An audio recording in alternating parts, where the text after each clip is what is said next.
चलिए, तो आप सभी ने आवर्त सारणी का नाम तो बहुत सुना होगा, है ना।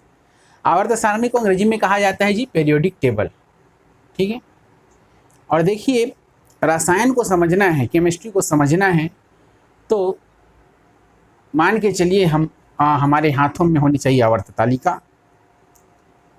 बहुत सारे ट्रिक्स मैंने बना रखे हैं, या कहो मैंने कलेक्ट किए हैं, और एक बहुत वेल डिजाइन पीरियोडिक टेबल आपको मिल जाएगी। बिल्कुल उसको देखिए, अपने पास रखिए। तो चलिए, वैसे तो ये 11th के चैप्टर से मैं ले रहा हूँ, लेकिन मैं चाहूँगा कि क्लास 9th, क्लास 10th, 11, 12 सभी क्लास के बच्चे इस लेसन को अच्छे से पढ़े समझे। समझ रहे हो? क्योंकि हम जितनी बार पढ़ते हैं हमको नया मिलता जाएगा। आवर्त सारणी शुरू करें। आवर्त सारणी को हम कहते हैं पेरियोडिक टेबल। क्या कहेंगे? Periodic table. तो हम इसको हेडिंग दे दिए आवर्त सारणी एवं गुणों में आवर्तिता।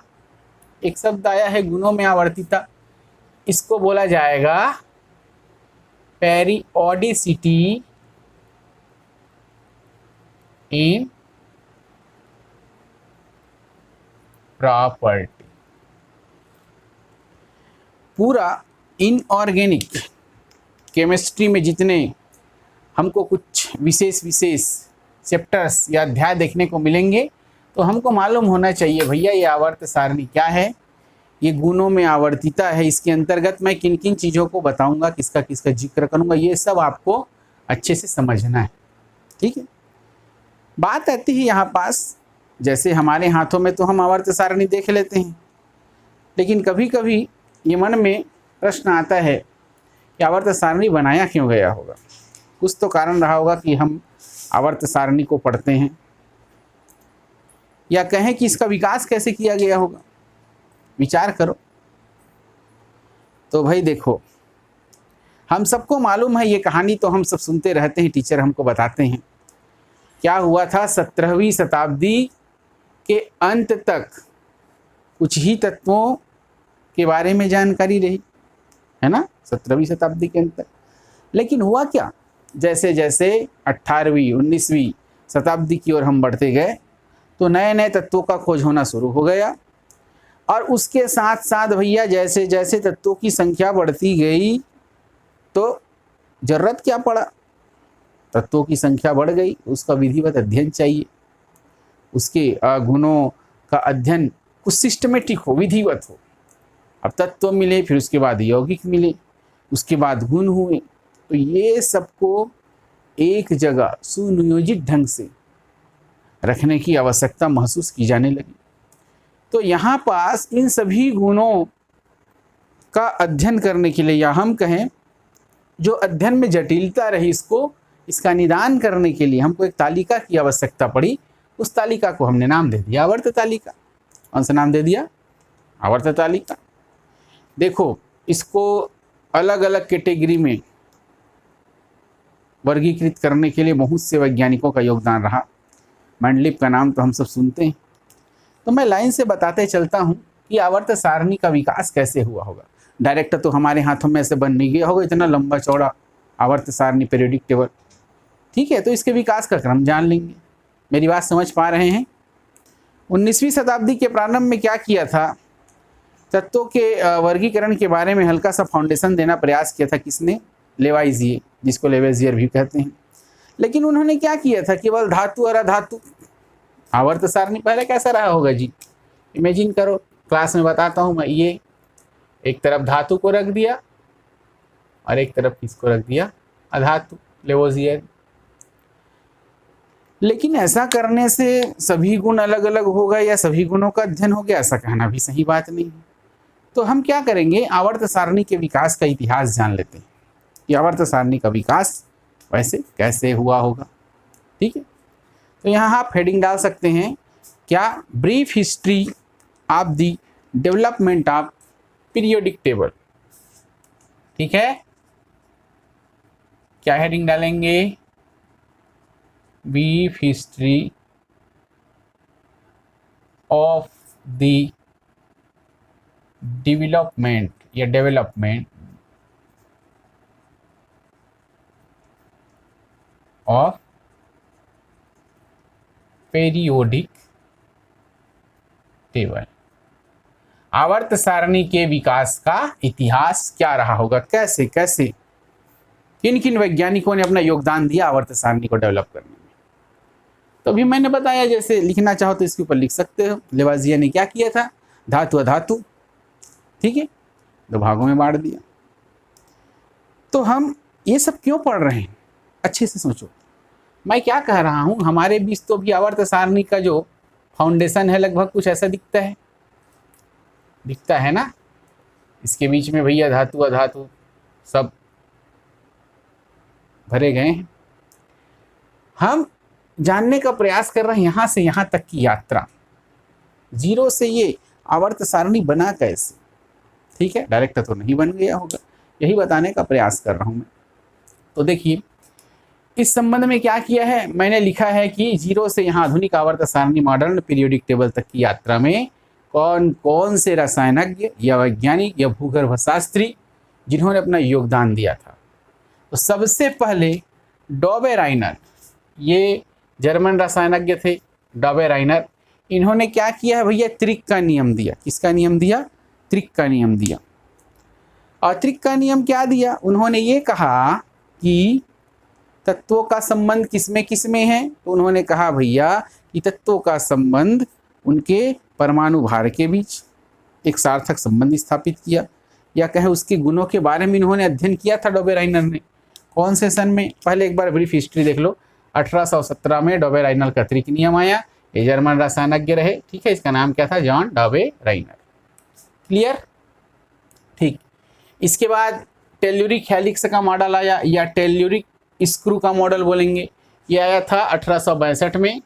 इसको फ्रांसीसी भूगर्भशास्त्री AEBD चैन कॉर्टोइस, क्या नाम है, AEBD चैन कॉर्टोइस, इन्होंने टेल्यूरिक हेलिक्स का मॉडल दिया। ये सब क्या है मैं लाइन से डिस्कस करते जाऊंगा ना, पहले केवल पॉइंट देखें। फिर इसके बाद विकास में आवर्त सारणी के विकास के लिए बहुत ही IMP यहाँ से सवाल आता है, न्यूलैंड का अष्टक नियम क्या है समझाइए। तो 1865 में फिर से ब्रिटिश रसायनज्ञ जॉन अलेक्जेंडर न्यूलैंड, ठीक है, ये पूरा नाम किसी को पता हो, सबको पता हो ये जरूरी नहीं है, किसी किसी को पता होता है, याद रखेंगे, जॉन अलेक्जेंडर न्यूलैंड, इन्होंने अष्टक का नियम दिया था, ठीक है। इसके बाद बात आती है लोथर मेयर की व्यवस्था। 1869 में जर्मन रसायनज्ञ लोथर मेयर ने, यहाँ लिख लो भैया, वैज्ञानिक का नाम नहीं लिखा है यहाँ, क्या नाम था, लोथर मेयर ने दिया था ये कॉन्सेप्ट, क्या व्यवस्था दी थी अभी आगे बताएंगे। इसके बाद फिर विकास के क्रम में बढ़ते गए तो मेंडलीव की आवर्त सारणी आई उसी सन में 1869 में। ये रूसी वैज्ञानिक थे, इसका पूरा नाम क्या रहा, DI मेंडलीव, ओके। देन आधुनिक आवर्त सारणी। तो ये तो रहा आवर्त सारणी के विकास का इतिहास, क्या है, history of the modern periodic table. इतिहास जैसे पढ़ते हैं ना सामाजिक विज्ञान में इतिहास, तो रसायन का भी तो कुछ इतिहास होगा। तो आवर्त सारणी का इतिहास हम इन बिंदुओं में पढ़ेंगे। बात आती है आवर्त सारणी क्या है। तो देखिए हम आवर्त सारणी को ऐसे समझ सकते हैं, आप सब लिखेंगे आवर्त सारणी क्या है, कोई हमको पूछेगा तो हम क्या परिभाषा बताएं, ज्ञात तत्वों की ऐसी व्यवस्था, ध्यान देंगे, ज्ञात तत्वों की ऐसी व्यवस्था है जो कुछ नियमों जैसे आवर्त नियम, आगे क्या है बता दूंगा अभी आगे, है ना। ज्ञात तत्वों की ऐसी व्यवस्था है जो कुछ नियमों जैसे कि आवर्त नियम पर आधारित है। आवर्त नियम क्या होगा पढ़ेंगे आगे, है ना। तत्वों के भौतिक और रासायनिक गुण, उनके परमाणु क्रमांकों के आवर्ती फलन होते हैं, ये आवर्त नियम है ना भाई, बताऊंगा, पहले समझे इसको। ज्ञात तत्वों की ऐसी व्यवस्था है जो कुछ नियमों जैसे कि आवर्त नियम पर आधारित है। कौन से नियम पर आधारित है, आवर्त नियम पर आधारित है, जिससे कि समान गुण प्रदर्शित करने वाले तत्वों को एक ही ऊर्ध्वाधर स्तंभ में रखा गया। ठीक, क्लास में क्या करते हैं, हालांकि वहाँ अरेंजमेंट व्यवस्था के आधार पर कराया जाता है ना, मतलब जैसी परिस्थिति बनती है। हम क्या करते हैं, लड़कों को एक तरफ लड़कियों को एक तरफ बिठाते हैं ना, तो कुछ ऐसा ही कुछ अरेंजमेंट किया गया रहा होगा। देखेंगे आगे क्या होगा। समान गुण प्रदर्शित करने वाले तत्वों को एक ही ऊर्ध्वाधर स्तंभ में, ऊर्ध्वाधर कहने का मतलब ये ऐसे, ये एक ही ऊर्ध्वाधर स्तंभ में क्या किया गया था, रखा गया था, जिसे कहा गया समूह। क्या कहा गया, समूह। तो एक नाम तो आप याद रख लेना, ये ऊर्ध्वाधर स्तंभ को मैं आगे कहूंगा समूह। क्या कहूंगा, समूह। तो ऐसा क्षैतिज, देखो भैया ऐसे सीधा सीधा भी तो हो सकता है, या कहें ऊपर से नीचे, ये ऊर्ध्वाधर है और ये क्षैतिज, ये ऊर्ध्वाधर ये क्षैतिज, वर्टिकल हॉरिजॉन्टल, हॉरिजॉन्टल। तो देखिए ऊर्ध्वाधर को कहा गया समूह, ग्रुप, और क्षैतिज जो लाइन रही, ठीक है, इसको क्या कहा जाएगा, आवर्त, पेरियोड, पेरियोडिक टेबल, ध्यान रखेंगे। तो देखिए अब हम क्या करते हैं, आवर्त सारणी के विकास का जो इतिहास है, तो यहाँ से शुरू करते हैं कि डॉबे राइनर का जो ट्रायड का जो नियम था, डॉबे राइनर जिन्होंने 1817 में अपना एक कॉन्सेप्ट दिया आवर्त सारणी और परमाणु की आवर्तिता के संबंध में, ये क्या रहा देख लेते हैं भाई थोड़ा सा। तो देखिए भाई मैं बोल रहा हूँ कि डॉबे राइनर का जो त्रिक नियम है, इन्होंने क्या किया था, डॉबे राइनर ने तीन तीन तत्वों का एक त्रिक बनाया, ठीक है। यहाँ पास आप हेडिंग लगा सकते हैं। देखिए अभी आपके स्क्रीन में आ भी रहा होगा, डॉबे राइनर का त्रिक नियम मिल गया सबको, ठीक है, वो देख लीजिएगा, पहले इसको समझ लो। तो मैं क्या किया हूँ, यहाँ तत्व लिख दिया, सोडियम, पोटेशियम, लिथियम जैसे भी है, ठीक। डॉबे राइनर क्या कहता है, सुनो ध्यान से। उन्होंने ये कहा कि तत्वों का परमाणु भारों के मध्य एक संबंध रहा, और ये कहा कि परमाणु भारों के मध्य संबंध तो रहा, लेकिन तीन तीन तत्वों का जब त्रिक बना दिया, ऐसा सेट बना दिया तीन तीन तत्वों का जिनके गुणों में समानता है। कैसे, बीच वाले तत्व का परमाणु भार, बीच वाला जो तत्व का परमाणु भार है, तो ये दोनों तत्वों के परमाणु भार का क्या होगा, औसत होगा, हो जाएगा, औसत हो जाएगा। चेक करते हैं, त्रिक बनाया ना 1 2 3। मैं क्या कह रहा हूँ, ये बीच वाले तत्व का परमाणु भार, ये अगल बगल ये दोनों तत्वों के परमाणु भार का क्या होगा, औसत होगा, ठीक है। चेक करें, एक एग्जांपल बता देता हूं मैं, परमाणु भार का औसत कैसे हो जाएगा। हम क्या करते हैं, लिथियम का परमाणु भार कितना है, 7, 29 नहीं होगा यार, 39 होगा। चार्ट में वैसे भी आपके पास 39 आ रहा होगा, ठीक है, चेक कर लेना इसको। तभी तो मैं सोचूं, कोई बात नहीं, ये कितना हो जाएगा जी, 7 7 14 15 16 46/2 कितना होगा, 23। चार्ट टेली कर लो, है ना। चलो इसको चेक कर लेते हैं, एक बार समझ आ जाएगा, और गलती होना चाहिए, रटो मत, ठीक है। ये धोखे से लिखा गया, कैसे हो जाएगा, हम कैसे जानेंगे रे। पोटेशियम का परमाणु क्रमांक कितना हो जाएगा, hydrogen, helium, lithium, beryllium, boron, carbon, nitrogen, oxygen, fluorine, neon, ऐसे चलते जाते हैं। तो हमको क्या पता है, 19 होता है ना, 19 होगा तो इसका लगभग डबल, 9 18 3 लगभग 39, ऐसे। ओके चलिए अब इसका देख लेते हैं, 35.5, ठीक है, धन 127/2 करके देखना लगभग कितना आ जाएगा, 80 आएगा। हालांकि 81.25 मिलेगा, आपको मिल भी रहा होगा स्क्रीन में, कितना 81.25। तो इन्होंने क्या किया था, डॉबे राइनर ने कुछ ऐसा रास्ता बनाया कि तीन तीन तत्वों का त्रिक बनाया, और ये कहा कि तत्वों का परमाणु भार ऐसे जमाया जाएगा कि यहाँ अगर मान लो लिथियम रखा हो या कोई भी तत्व रखना है, यहाँ रख रहे हैं, तो ऐसे जमाओ कि बीच का जो तत्व होगा ना, ये दोनों के परमाणु भार का औसत होना चाहिए। क्या ऐसा संभव है कि हमेशा नहीं, आगे जाके फैल हो जाएगा ये कॉन्सेप्ट, ठीक। प्रयास तो किया रहा, लेकिन डॉबे राइनर ने इसलिए इतिहास में उसका नाम हुआ। इसके बाद देखिए टेल्यूरिक हेलिक्स का मॉडल आया था 1862 में, लिखे हैं आप सब फ्रांसीसी भूगर्भ शास्त्री AEBD चैन कॉटॉइस, इन्होंने वर्गीकरण का प्रयास किया था। और इसने क्या किया था, ये हेलिक्स का मॉडल बनाया था ऐसे, और तत्वों को ये समान पोजीशन पे क्या किया, समान गुण वाले तत्व रहे ना, समान गुण वाले तत्वों को क्या किया था, इन्होंने जमाया रहा। इसके बाद क्या होता है आगे चल के हम देखते हैं कि उन्होंने भी जैसे डोबेराइनर ने किया रहा ना, परमाणु भार के मध्य संबंध था, वैसे ही प्रयास किया, लेकिन होगा क्या, आगे जाके ये भी ज़्यादा सक्सेस नहीं हुआ क्योंकि जटिल रहा, बाद में सफल नहीं हो पाए इस कारण। अब इसके बाद न्यूलैंड का अष्टक नियम, इतना बना लो, न्यूलैंड का अष्टक नियम क्या है, बहुत ही ज़्यादा इंपॉर्टेंट है। 1865 में ब्रिटिश रसायनज्ञ जॉन अलेक्जेंडर न्यूलैंड ने नई प्रणाली प्रस्तावित की थी भैया। और वो क्या किया था, न्यूलैंड ने क्या किया था भाई, समझ जाओ। न्यूलैंड ने ये किया था कि समान गुण वाले तत्वों को समूहबद्ध किया जा सके, इसलिए एक अष्टक का नियम दिया। सवाल आता है यहाँ से, देखो आपके स्क्रीन में आ रहा होगा, न्यूलैंड का अष्टक नियम मिला, सबको मिल रहा है। तो नियम लिखेंगे, यदि तत्वों को बढ़ते हुए परमाणु भार के क्रम में जमा दिया जाए तो हर 8वां तत्व पहले तत्व से समानता रखता है। यदि तत्वों को उनके बढ़ते हुए, जैसे बढ़ते हुए परमाणु भार के क्रम में जमा दिया जाए तो क्या होगा, हर जो 8वां तत्व मिलेगा पहले तत्व से समानता रखता है। जैसे संगीत में 8वां स्वर पुनः दोहराया जाता है।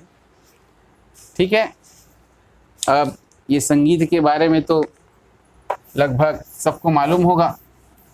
संगीत में 7 स्वर होते हैं, कौन कौन सा, स्क्रीन में तो वैसे भी आपके पास आ रहा है, फिर भी देखो, इंग्लिश नोटेशन, हिंदी नोटेशन, ये सब लिखा मिल रहा है ना सबको।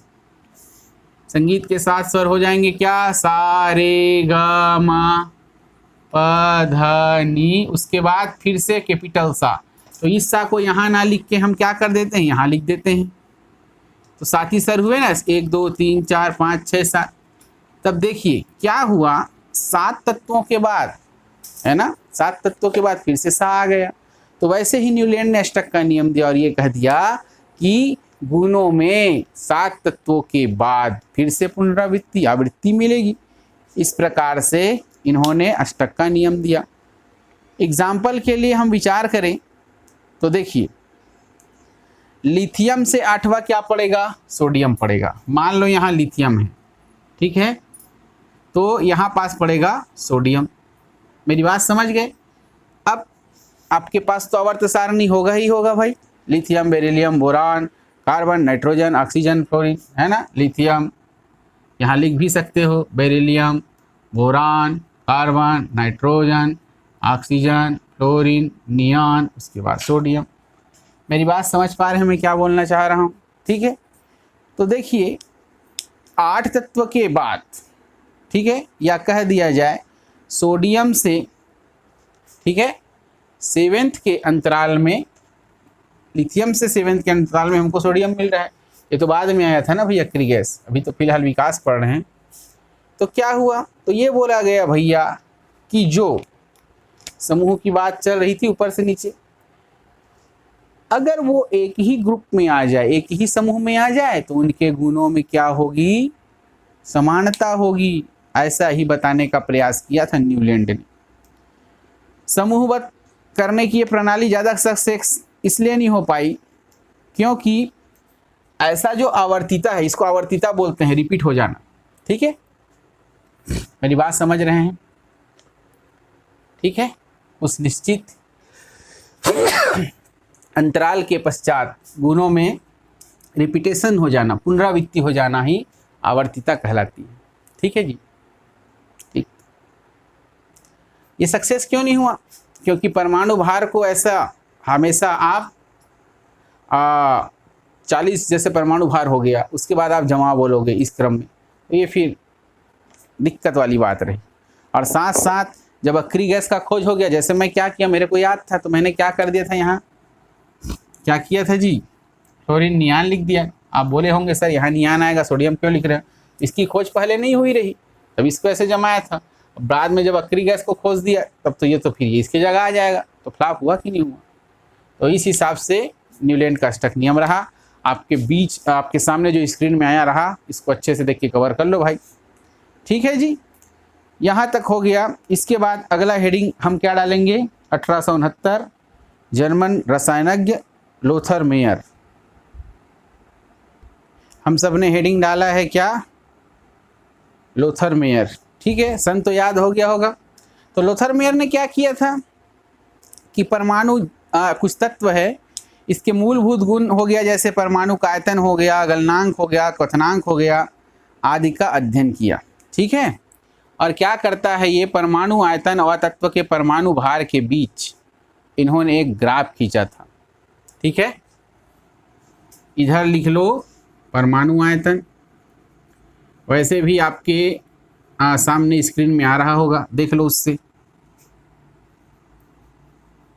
और परमाणु द्रव्यमान लिखा है या परमाणु भार, ये दोनों के बीच क्या किया था, लोथरमेयर ने ग्राफ खींचा, या कहें हम संबंध बताया दोनों के बीच।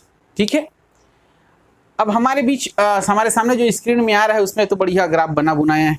ठीक है, तो और बनाने की आवश्यकता नहीं है। फिर भी हम क्या देख सकते हैं, लगभग ये ऐसे ऐसे ऐसे कुछ पिक्स मिल रहे हैं हमको देखने को।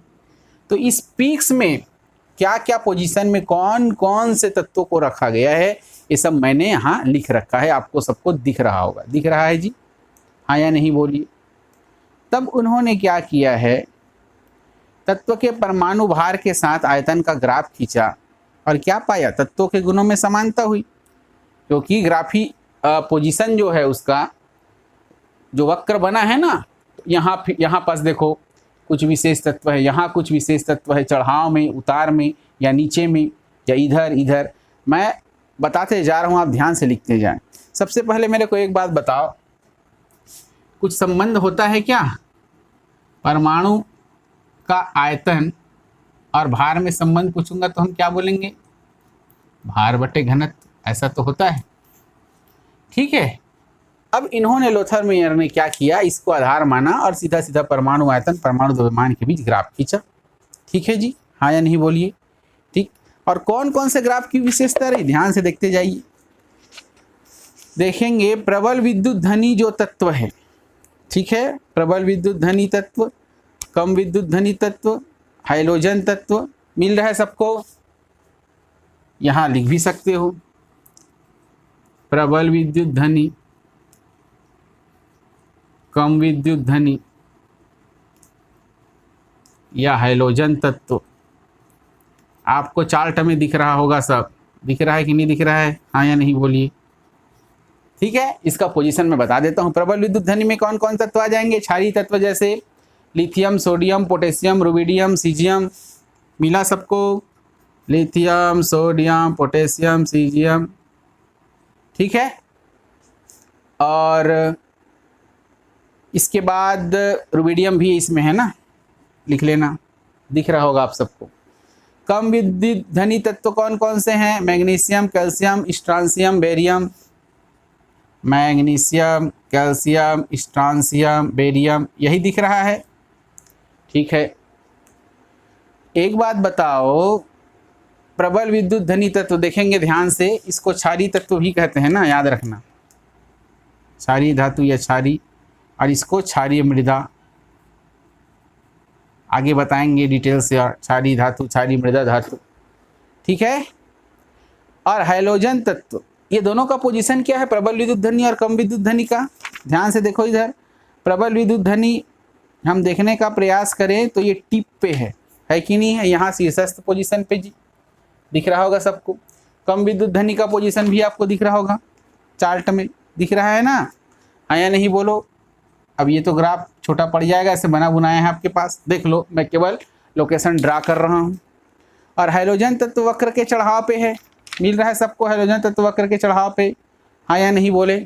देखो इस पोजीशन पे जहाँ वक्र चढ़ रहा है, ऐसे यहाँ पास मिल जाएगा हमको हाइड्रोजन तत्व। ठीक है, और आठवां समूह का जो तत्व है वो वक्र के निम्निष्ठ पे है जी। आठवां समूह जो है ना, उसके जितने भी तत्व है वो वक्र के निम्निष्ठ पे पड़ रहे हैं, ध्यान दो, हाँ या नहीं बोलो रे। मिला सबको, मिला ना, नियान, आर्गन, क्रिप्टान, जिनान, रेडान। ठीक है, मिल रहा है निम्निष्ठ इधर। ठीक है, इस पोजीशन पे मिल रहा है, समझ गए। ये सब आपके सामने स्क्रीन में आ गया होगा। ठीक, अब क्या किया देखेंगे ध्यान से, तत्वों को बढ़ते हुए परमाणु भार के क्रम में व्यवस्थित कर दिया और परमाणु भार के सापेक्ष उनके आयतन को क्या किया है, आरेखित किया और उन्होंने कंक्लूजन दिया। क्या कंक्लूजन दिया कि तत्वों के परमाणु आयतन, यहां लिखो, तत्वों के परमाणु आयतन उनके परमाणु द्रव्यमानों के आवर्ती फलन होते हैं। आवर्त नियम मैं बोला ना, ये देखो धीरे धीरे आवर्त नियम डेवलप होते जा रहा है। ये बोला था किसने? हाँ ध्यान देना, ये पढ़ रहे हैं, ये सबको मिटा भी सकते हैं। लोथर मेयर चल रहा है रे भाई, ठीक है, लोथर मेयर चल रहा है। ये सब तत्वों के परमाणु आयतन उनके परमाणु द्रव्यमानों के आवर्ती फलन होते हैं। हालांकि बाद में इसको संशोधित किया जाएगा और क्या बोलेंगे, परमाणु क्रमांकों के आवर्ती फलन होते हैं। अभी तक तो यही चल रहा है। ठीक, देखिए लोथर मेयर का वर्गीकरण तो बहुत बढ़िया रहा और उसी साल क्या किया, 1869 में ही रूसी वैज्ञानिक ने मेंडलीव इन तत्वों के वर्गीकरण को और अत्यंत सरल रूप में प्रस्तुत किया। ठीक है, और यहीं से शुभारंभ होता है मेंडलीव की आवर्त तालिका का। यहाँ तक अच्छे से बना लो आप, चाहे स्क्रीन में आए हुए चित्र हो या जहाँ से ये समझ आ रहा है वो, और हेडिंग डालेंगे मेंडलीव की आवर्त तालिका। मेंडलीव की आवर्त तालिका। मेंडलीव ने क्या किया था भैया? तो मेंडलीव ने क्या किया, और सिंप्लीफाई किया और एक नियम दिया जिसको जो कहा गया मेंडलीव का आवर्त नियम। कौन सा नियम? मेंडलीव का आवर्त नियम। और उन्होंने क्या कहा, इन्होंने क्या कहा था, तत्वों के परमाणु आयतन उनके परमाणु द्रव्यमानों के आवर्ती फलन होते हैं। और मेंडलीव कह देता है कि तत्वों के भौतिक और रासायनिक गुण, कहाँ लिखूं, यहाँ लिख दूं। मेंडलीव कहता है तत्वों के भौतिक एवं रासायनिक गुण उनके परमाणु द्रव्यमान या परमाणु भारों के आवर्ती फलन होता है या होते हैं। तत्वों के भौतिक एवं रासायनिक गुण उनके परमाणु द्रव्यमान के आवर्ती फलन होते हैं। समझ गए? ठीक, कहने का मतलब ये है तत्वों को यदि उनके बढ़ते हुए परमाणु भार के क्रम में जमा दिया जाए, तत्वों को हम क्या करें, मान लो परमाणु भार के बढ़ते हुए क्रम में जमा दें। बढ़ते हुए क्रम कहने का मतलब सबसे छोटा पहला वेट कर लो, वजन, और उसके बाद क्या किए, बढ़ते हुए परमाणु भार के क्रम में जमाते गए। तब क्या मिला हमको? तो ये बोल रहा है कि समान गुणधर्म वाले तत्वों की एक निश्चित अंतराल के बाद पुनरावृत्ति होती है। जैसे सारे गामा पधा निशा देखे थे ना भाई, तो समान गुणधर्म वाले तत्व क्या करेगा, कुछ निश्चित अंतराल के बाद फिर से रिपीट हो जाएगा। समझ पा रहे हैं? और फिर से अगर रिपीट हो जाएगा, और यही चीज क्या कहलाता है, आवर्त कहलाता है। क्या कहलाता है? आवर्त कहलाता है। तत्वों का निश्चित अंतराल के पश्चात पुनरावृत्ति हो जाना। डिटेल से पढ़ेंगे मेंडलीव ने किसको क्या कहा, आवर्त तालिका कैसे बनाया। सीधा सीधा यहाँ देखो कुछ चीज़ों को मैं मिटा रहा हूँ, और मेंडलीव ने क्या क्या कहा और कौन कौन सी आवर्त तालिका के मुख्य मुख्य लक्षण मेंडलीव ने बताए, उसका महत्व क्या रहा। हम एकदम 60 में पहले तो एक समरी देख लेते हैं, उसके बाद स्क्रीन में आपके पास आएगा तो आप सब समझ जाएंगे। देखिए तो मेंडलीव की आवर्त तालिका है ना, इसके ऊपर बात करें, ये नियम बताया था भैया मैं ध्यान से, तत्वों के भौतिक एवं रासायनिक गुण उनके परमाणु द्रव्यमान के आवर्ती फलन होते हैं, ऐसा मेंडलीव ने कहा। मुख्य मुख्य बातें क्या रही देखते हैं। मेंडलीव ने क्या किया था, जैसे मैं पहले ही बताया हूँ, ये ऊर्ध्वाधर जो खाने बनाए या रखे, इसको इन्होंने नाम दिया समूह। ध्यान रखेंगे क्या बोला गया, समूह। ये जितने ऊर्ध्वाधर खाने हैं इनको कहा जाएगा समूह। ओके ठीक, और जो क्षैतिज जो पंक्तियां रहेंगी इनको कहा जाएगा पीरियड, आवर्त। क्या कहा जाएगा, आवर्त पीरियड। ठीक है, क्षैतिज पंक्तियां। ये ऐसे ऊर्ध्वाधर स्तंभ क्या कहलाएगा बताइए? समूह या वर्ग या ग्रुप, ठीक। और क्षैतिज पंक्तियों को कहा जाएगा आवर्त, ठीक। मैंडलिफ ने मैंडलिफ की आवर्त तालिका में हम सब क्या देखते हैं जी? अभी कुछ देर के पश्चात आपके पास मैं क्या करूँगा, स्क्रीन भेज दूंगा, दिखा दूंगा, स्क्रीन समझ आ जाएगा, ठीक। अभी तो पहले समझ लो। देखो, इन्होंने ये कहा था कि 9 स्तंभ होंगे, 9 समूह। स्तंभ मतलब ये समझ गए ना, ये समूह, ये सीधे सीधे, और पहला, दूसरा, तीसरा, चौथा, पांचवा, छठवां, सातवां, आठवां और शून्य समूह। 9 स्तंभ मतलब ऐसे बना सकते हैं क्या? सीधा सीधा बनाना आप लोग। देखो, ये 1 2 3 4 5 6 7, ठीक। लिख देता हूँ, पहला, दूसरा, तीसरा, चौथा, पांचवा, छठवां, सातवां, ठीक है क्या? इसके बाद ये 8वां, 9वां को शून्य समूह कहा गया। कौन सा समूह? शून्य। समझ गए? यही बोल रहा हूँ मैं।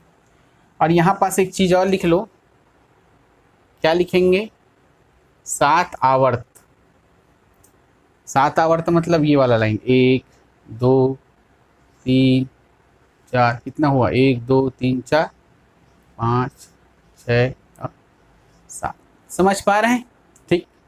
तो ऐसा इन्होंने व्यवस्था देने का प्रयास किया है कि 7 हमारे पास क्या हो जाएंगे? आवर्त हो जाएंगे, 9 स्तंभ हो जाएंगे, ठीक है।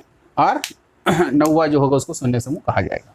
प्रथम 7 समूहों को उप समूह में बांटा गया। प्रथम 7 को ध्यान से देखना, तो इसका उप समूह हो गया यहाँ ए और बी, ए बी, सब में A B A B A B A B A B, ठीक है जी। क्लियर ये पॉइंट? ओके। समूह 8 में कुल 9 तत्व रखे गए जिन्हें त्रिक में रखा गया। ये देखो, समूह 8 जो है इसमें 3 क्या किया गया? तत्वों को रखा गया ट्राइट के रूप में। और शून्य समूह में निष्क्रिय गैसों को रखा गया। कौन से गैस को? निष्क्रिय गैस को रखा गया, ठीक है। यहाँ तक ये तो रहे कुछ प्रमुख लक्षण। यहाँ से सवाल आता है, ये जितना स्क्रीन में दिख रहा है ना, 100% बता रहा हूँ, यहाँ से आपके त्रैमासिक, अर्धवार्षिक, वार्षिक, चाहे वो 9वीं हो, 10वीं हो, 11वीं हो, ध्यान देंगे, इम्पॉर्टेंट है बहुत, ठीक। ईमानदारी से समझिए इसको। ये कुछ समझ आ रहा है? चलिए, अब आपके सामने आ रहा है स्क्रीन, देखो। ये तो समझ आ गया होगा, 9 स्तंभ दिख रहा होगा स्क्रीन में, हाँ नहीं बोलो, ठीक है। और ये आवर्त भी समझ आ गए होंगे, गिन लो। प्रथम 7 समूह को ए और बी में बांटा गया है जी। हालांकि ए का पोजीशन क्या किया होगा, ध्यान से समझो, हल्का सा ऊपर रख दिया होगा, बी को थोड़ा सा नीचे रख दिया होगा। ध्यान से समझो, उधर ऊपर नहीं, बीच में देखो चार्ट, समझ गए? ठीक, यहाँ तक पूरा मिला लेना। अब इसका महत्व पूछेगा तो हम क्या बता सकते हैं? रसायन शास्त्र का विधिवत अध्ययन कर सकते हैं, इससे नए तत्वों की भविष्यवाणी की जा सकती है। देखो, मेंडलीव के समय में क्या हुआ था, टोटल मिलने को 56 तत्व ज्ञात थे, लेकिन उन्होंने क्या किया था, एकदम इंटेलिजेंट तरीके से जगह छोड़ दिया था, जगह खाली कर दिया था। और मज़ेदार बात, जो जगह खाली छूटा हुआ था वहाँ उन्होंने जिस तत्व की भविष्यवाणी की थी वैसे ही कुछ गुणधर्मों वाले तत्व मिल गए, बाद में जिसको स्कैंडियम, गैलियम और जर्मेनियम के नाम से जाना गया। ओके, ठीक है। तो ये तो कुछ महत्व रहा। परमाणु भारों का संशोधन भी किया जा सका इससे, है ना। जैसे बेरिलियम का परमाणु भार 13.5 माना गया था। क्यों माना गया था? उसका तुल्यांक भार होता है जी 4.5 और संयोजकता 3 माना गया, मतलब उस समय। बाद में मेंडलीव ने क्या किया, बेरिलियम की संयोजकता को 2 माना और उसका परमाणु भार 9 तय किया। ओके, ठीक। ऐसा करने से उचित समूह सेकेंड ए में रखा जा सका उसको। वैसे ही लिथियम बोरान को भी वैसे किया गया। और अगली बात यह है, अनुसंधान में सहायक रहा। तो ये सब आदि आदि बातें रही। कई सारे बुक में क्या करता है, इसके बाद अति लघु आवर्त, लघु आवर्त, दीर्घ आवर्त, ये सब अपन आधुनिक आवर्त सारणी में देख लेंगे। इतना क्लियर समझ हुआ? ओके। अब देख लेते हैं मेंडलीव की आवर्त तालिका के कुछ दोष भी रहे, ठीक है। तो यहाँ पास लिख सकते हैं मेंडलीव की आवर्त तालिका के दोष, ऐसा पूरा लिखिएगा आप। और यहाँ आवर्त नियम लिख लेना ना, मेंडलीव की आवर्त तालिका हेडिंग रहेगी।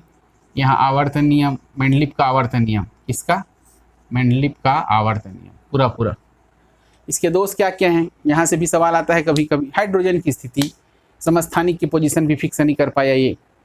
लैंथेनाइड एक्टिनाइड की पोजीशन कहाँ होना चाहिए, ठीक है, इसको भी बताने में हालांकि इन्होंने प्रयास किया था, लेकिन ये सब इसके दोष गिनाए जाते हैं। एक जैसे तत्वों को अलग अलग स्थान पर रख दिया गया। अरे आप तो बोले थे ना कि एक समूह में एक ही प्रकार के गुणधर्म वाले को रखा गया, तो फिर अलग अलग क्यों हो गया, ठीक है। और असमान तत्व था, उसको एक जगह रख दिया गया। 8वां समूह है, इसके बारे में कुछ विसंगतियाँ रही। और फिर आवर्तिता का मेन कारण क्या है, इसको मेंडलीव नहीं समझा पाया था। फिर से मैं बात करूं कि हाइड्रोजन की स्थिति में हम क्या लिख सकते हैं जी। देखो, हाइड्रोजन एकमात्र ऐसा तत्व है जिसके गुण क्या होता है, फर्स्ट ए और सेवंथ ए दोनों में मिलते हैं। इसका गुण कहाँ मिलता है, फर्स्ट ए, आपके पास जो आ रहा होगा स्क्रीन, ये दोनों समूह में इसके गुण मिलते हैं। तो इसको रखा कहाँ जाए, ठीक है।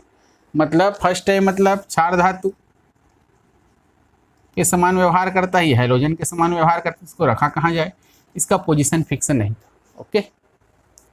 समस्थानिक की स्थिति, समस्थानिक कहने का मतलब क्या है, परमाणु क्रमांक समान, परमाणु द्रव्यमान भिन्न भिन्न, ठीक है।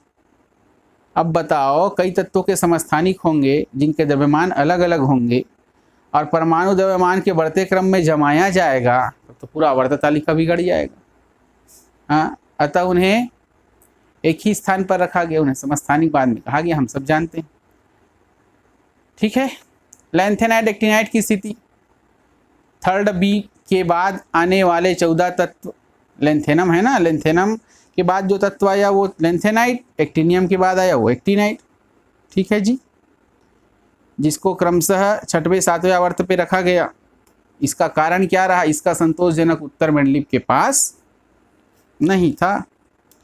एक जैसे तत्वों को अलग अलग स्थान पे रखा जाना, सिल्वर, थैलियम, बेरियम, लेड, यहाँ लिख सकते हो सिल्वर, थैलियम, बेरियम, लेड, है ना। और क्या क्या है, कॉपर, मरकरी, आपस में समानता रखते, लेकिन फिर भी इसको क्या किया गया, अलग अलग जगह रखा गया। एक जैसे तत्व रहे ना भाई, silver, thallium, barium, lead, copper, mercury, तो समानता रखते हैं तो अलग अलग क्यों रखें। और मज़ेदार बात, असमान तत्व था, उसको एक ही समूह में रख दिया गया। हालांकि उसको 2 उपसमूह बनाया गया था, ए और बी बनाया था ना, ठीक है। और ए और बी में रखे गए तत्व आपस में कोई समानता नहीं रखते थे भाई, याद रखना। क्योंकि फर्स्ट ए समूह, जो फर्स्ट ए रखा गया था, ये फर्स्ट ए फर्स्ट बी, तो फर्स्ट ए में क्या था, क्षारीय धातु जो होता है ना, लिथियम, सोडियम, पोटेशियम, आपको चार्ट में दिख भी गया होगा, लिथियम, सोडियम, पोटेशियम को रखा गया, ये मुलायम धातु है। जबकि फर्स्ट बी समूह के क्या रहे धातु, सिक्की धातु रहे। यहाँ के धातु क्या थे, मुलायम धातु थे फर्स्ट ए के, और इसका सिक्का धातु था। ये सब देखो, ए और बी ऐसे ऐसे बनाएंगे, देखो यही तो आगे चल के क्या हो जाएगा, 18 में बदल जाएगा। अभी तो केवल 9 स्तंभ है ना, आगे 18 हो जाता है, बताऊंगा आगे चल के, ठीक है। समझ रहे हैं, देख लो चार्ट एक बार और। फर्स्ट ए में hydrogen, lithium, sodium, potassium, rubidium, caesium, francium है, ओके। बी में क्या है, कॉपर, सिल्वर, गोल्ड, मिला, ठीक। 8वां समूह, समूह 8 के 9 तत्वों को किन समानताओं के आधार पर एक जगह रख दिया गया, क्यों रख दिए 3-3 समूह को 8वां में। ये देखो यहाँ पास जगह नहीं है मेरे पास, यहाँ ऐसे बनाना, थोड़ा बना भी है चार्ट में आपका, बना है ना वैसे ही। कौन कौन सा ट्रिक बना है भैया, iron, cobalt, nickel, ruthenium, rhodium, plumbum, osmium, iridium, platinum. ये ऊपर में संक्रमण ट्रिक भी लिखा होगा, हालांकि मैं यहाँ लिख दिया हूँ, आप कंफ्यूज नहीं होना, ये मैं समझाने का प्रयास किया था इसको, ठीक है, ओके। संक्रमण ट्रिक कौन से आवर्त से है, गिन लो, पहला, दूसरा, तीसरा, चौथे में है ना, ओके, ठीक है भाई। चलिए, तो क्यों रखा गया 3-3 त्रिक, ये उसका उत्तर नहीं था मेंडलीव के पास। और आवर्तिता, मेंडलीव ने तत्वों के मध्य आवर्तिता के कारण को नहीं समझा पाया, क्यों आवर्ती होते, क्यों रिपीट होते, ओके। तो देखिए, हालांकि मेंडलीफ ने पूरा अपना बेहतरीन देने का प्रयास किया है आवर्त तालिका में, ठीक है जी, लेकिन फिर भी कुछ कमियां रह गई। इन सब कमियों को देखते हुए या सभी नियमों के आधार पर अब पूरी तरीके से नींव रखी जा चुकी है आधुनिक आवर्त तालिका की। तो हम देखेंगे अब आधुनिक आवर्त नियम क्या होगा, आधुनिक आवर्त तालिका क्या होनी चाहिए, ठीक है।